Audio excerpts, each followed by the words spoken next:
Hello guys, ఎలా ఉన్నారు? మా వెదర్ చూసారా? ఇది మార్నింగ్ 9 o'clockకి -2 degrees ఉండే.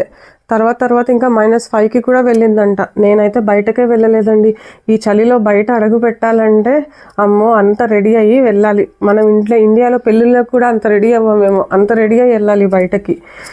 ఎందుకురా బాబు అని ఇంట్లోనే ఉన్నా నేను. కాకపోతే సాటర్డే కదా, రెగ్యులర్గా మనకి లాండ్రీ వర్క్, ఇల్లు క్లీనింగ్ వర్క్ ఇదే సరిపోతుంది. సాటర్డే అనగానే ఇదో రెగ్యులర్ జాబ్, ఎలాగా 9 to 5 జాబ్, సాటర్డే జాబ్ ఇలా ఉంటుంది మా ఇంట్లో క్లీనింగ్ వర్క్ అనేది. సో రోజంతా మార్నింగ్ అంతా అదే అయిపోయింది.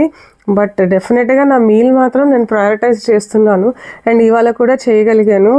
సో ఇది నా ప్లేట్లో ఉంది ఈరోజు: రైస్, పప్పు, brinjal fry and boiled egg. Yummy ఉండే. సో అదండి ఇవాళ లంచ్. రేపేదో లంచ్ చూద్దాం అనుకుంటున్నారా? అయితే రేపటి కోసం వెయిట్ చేయండి, నన్ను ఫాలో చేయండి. రేపు మళ్ళీ కలుద్దాం.